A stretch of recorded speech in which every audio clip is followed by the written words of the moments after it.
اس کی امامت میں نماز پڑھنا کیسا ہے؟ لگ رہا ہے امام صاحب سے دشمنی ہو رہی ہے، یہ لگ رہا ہے بالکل کیمرہ لگا کے بیٹھا امام صاحب کتنا جھوٹ بول رہا ہے، کتنی نافرمانی کر رہا ہے، کتنا چوری کر رہا ہے۔ دیکھیے امام جو ہوتا ہے، امام ایسے انسان کو بنانا چاہیے جو قرآن اچھا پڑھتا ہو، عالم ہو اور دیندار بھی ہو۔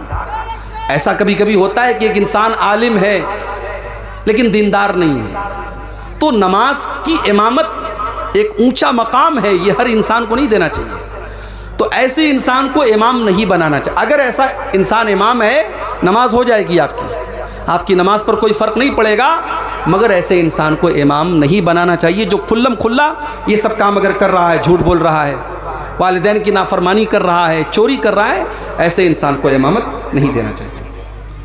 عمر دراز آدمی کا اگر بار بار پیشاب آ جائے اور کپڑا ناپاک ہو جائے، علاج و معالجہ سے بھی مایوس ہو چکا ہو، تو ایسے انسان کو نماز پورا کرنے کے لیے کیا طریقہ اپنانا چاہیے؟ بس سیدھی سی بات ہے، فاتقوا اللہ ما استطعتم، اللہ سے جتنا ڈر سکتے ہو ڈرو۔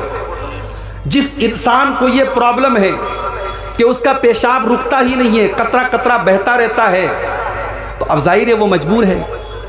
اگر وہ علاج کرا چکا ہے اور علاج سے بھی کوئی فائدہ نہیں ہو رہا ہے، تو ایسا انسان نماز اسی حالت میں پڑھے گا، لیکن ہاں ہر نماز کے ٹائم وہ نیا وضو کرے گا۔ ظہر میں مان لو اس نے وضو کیا، بیچ میں اس کو ہوا خارج نہیں ہوئی، پاخانہ کرنے کے لیے وہ نہیں گیا، لیکن تب بھی عصر کا ٹائم آئے گا وہ پھر سے وضو کرے گا، اس لیے کہ یہ بیماری جس کو ہے اس کے لیے حکم ہے کہ وہ ہر نماز کے ٹائم الگ سے وضو کرے۔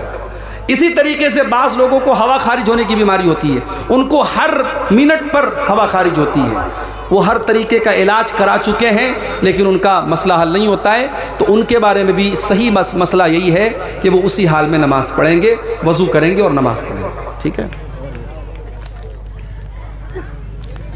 جامع مسجد میں جگہ کی قلت ہے، مسجد کے ارد گرد بھی جگہ خالی نہیں ہے، اس لیے مسجد کو دوسری جگہ منتقل کرنا چاہتے ہیں، ایسی صورت میں مسجد کی پرانی زمین کو فروخت کر سکتے ہیں یا نہیں، جبکہ منتقل شدہ مسجد کی زمین صرف 250 فٹ کی دوری پر ہے؟ اب دیکھیے یہ مسئلہ تھوڑا سا پیچیدہ ہے، اس کے بارے میں تحقیق کرنی پڑے گی کہ اب یہ جو سچویشن ہے، جیسے کبھی کبھی ایسا ہوتا ہے کہ مسجد کی جو جگہ ہے وہاں پہ ہائی وے نکل رہا ہے، تو ہائی وے جب نکلتا ہے یا اس طریقے کی کوئی مجبوری آتی ہے تو ظاہر ہے مسجد کو ٹرانسفر کرتے ہیں، تو وہ صورت یہاں پر بھی ایسا لگ رہا ہے کہ اپنائی جا سکتی ہے، جب جگہ کم بھی ہے تو ایسا کر سکتے ہیں، لیکن پھر بھی اس کے بارے میں تھوڑی سی تحقیق کرنے کے بعد ہی جواب دیا جا سکتا ہے۔